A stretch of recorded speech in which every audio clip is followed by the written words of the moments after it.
guys, I'm back as promised for the second sort of intro in the new cycle that I'm introducing.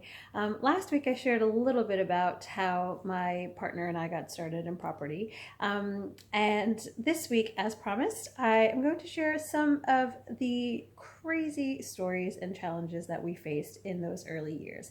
Now, this isn't to scare you, but it is to give you a bit of a reality check, because I think so many times when you talk to people who are investing in property, you get the really exciting glossy headlines. Oh, six-figure profits and millions of pounds of this and hundreds of thousands of pounds of that and all these amazing rental income figures.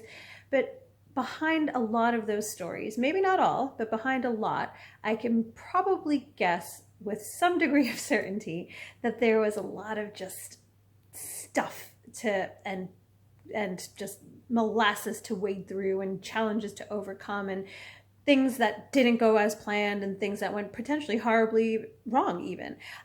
So again, this isn't to scare you. This is just to give a bit of a reality check, again, based solely on our experiences. I can't speak for anybody else, but I know from our experiences, it wasn't a straight path from getting started in 2012 to getting to where we are in 2019. Not at all. So let me take you back in time just a little bit, back to 2012 when we bought our first property. Now, I said we did that first one ourselves, the renovation on it we did ourselves, and it was painful. I was in business school at the time, living in London. My husband was working full time at the time and going to and had recently just sold his house, so was living on site in the rental property, and then would go to work, go to the site, do some of the renovations. I would, finish my classes during the day, meet him in Reading, we'd do some more renovating together, and then we'd drive back to London where I was living to go spend the night. He'd wake up at 6 to get back into Reading, which is where he worked, and the cycle would start over and over again. As you can imagine, it was exhausting, and we were at our wits' end sometimes. Now, we're very lucky we live in the computer age and the information age where we were able to YouTube and Google how to do so many things. So now we can tile, we can fix big cracks in the masonry. We know how to, obviously how to decorate and do things properly, but it was exhausting. And the one thing two things we learned was, one, our relationship is pretty damn indestructible because we are still together. And two, we never wanted to do that again. So when we went to our next project, it was it took a while until we found the next one, to be honest. It was, I think at this point, 2014. So a year and a half. And we found this property that was fantastic. We wanted to basically gut it and redo everything from scratch. Found a contractor, blah, blah, blah. It ended up being a nightmare. The contractor was a nightmare. I can't go into all of the details, but one of my favorite and funniest anecdotes from that experience, which I can only laugh about now, I was crying about then, is we had asked him to install a few new plug sockets in the various rooms around the house. And as I was going around testing everything, there were a few that just weren't working. And it was the new ones that he had put in. So we called in an electrician to see what was going on, because at this point, the contractor had run off and wasn't returning our calls, or, we didn't want to work with him anymore because of all of the other stuff that had happened. And the electrician says, Rupal, all he's done is taken the boxes and mounted those plastic white boxes that look like plug sockets. He's just mounted them on the walls. There are no wires behind them.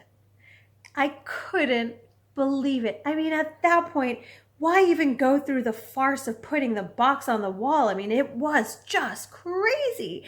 And it was just one thing after another that was in that vein. To be honest, after the work was over, or we thought it was over, we probably spent a good more, $7,000 to £10,000 just fixing everything that he'd done improperly, and it was a nightmare. And then we thought we had gotten it all out of the way, all of the sort of bad luck out of the way, but unfortunately for us, it wasn't the case. So the next property, we had similar challenges, this time not with the contractor, this time with drains that had been basically 95% blocked with concrete.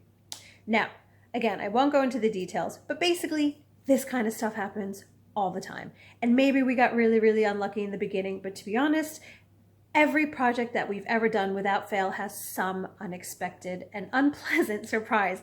Unfortunately and crazily, it's never that you're ending up, spending less money. It always ends up meaning that you have to spend more money to fix something that you couldn't have anticipated that has gone wrong. And so all of this to say is that it just happens and it's part of the game. And what the great thing is that whenever people ask me, was it worth all the pain and the hassle and the heartache? My resounding answer is yes, because at every stage, you learn how to overcome new challenges, your ability to handle difficulties grows and expands, and I have just become a significantly more resilient person, so that now anytime there's a complication or a challenge or a problem, it doesn't bring me to tears like it did before. I just figure out what the solution is, we make it happen, and we move on. As a previous boss said many years ago, is like, just stop admiring the problem and figure out the solution. So that is part one of what I wanted to share. And then the second thing is that sometimes you just have to get stuck in the tedium. We, in the beginning, were looking for investment properties, and I probably in 1 year did something like, and I did calculate it, or I did count it, so these aren't made up numbers. I did over 400 viewings in 1 year. That is more than one a day. That is more than anybody should probably do. And yes, at that point, I was probably working harder than I was working smart, but we did a lot of viewings, and that led to four. Sorry, that led to 4 deals that we actually ended up proceeding with and completing on. So all of this to say, again, I'm not trying to scare you, but you got to be prepared to face some challenges. It's not going to be a perfectly smooth ride. Nothing ever is, or very few things ever are. And 2, you have to get used to the tedium. You have to be willing to put in the hours. You have to be willing to do the grunt work and all of that stuff, because with property, you'll hear that probably from other people in property, it really is just a numbers game. Not from the financial side, that's sort of a different numbers game, but finding a great project to work on is a numbers game. You have to do a ton of viewings, you have to do a lot of research, and a small percentage of them come off, but the ones that do, hopefully, are that much, are worth doing, because otherwise you wouldn't have done them. So, again, this isn't to scare you. This is just to inject a bit of a reality check, because so many people get started and then quit once they realize what's involved. And it's like, well, you know what? I think some of it is that they don't ever hear the bad stuff. So here I am giving you a bit of the bad stuff, but it's just to let you know that you can overcome it. Very few things in life are insurmountable, and I can't think of any good examples of things that are insurmountable. So as long as you're willing to put in the work, to deal with the tedium, to just keep going and keep persisting, you'll be able to do it. That's just a bit about from our experiences, and I'm sure if you asked any other property investors, they'd be able to share some incredibly crazy stories as well. So go out there, ask the tough questions, ask them not just for the great side of things and the positives, but also some of the bad stuff that they've experienced, and you'll see that you can get through it all. It's just a question of deciding you're going to do it and committing to it, and then proceeding. So, and then obviously finding great people to work with to help you with the solutions. But I hope that helps. Things are gonna take a little bit of a more positive tone from next week, because I'm going to be sort of talking more strategically about what to do in order to find and buy and let and manage great properties.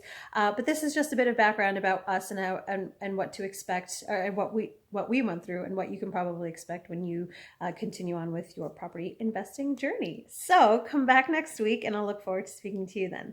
Thanks. Bye.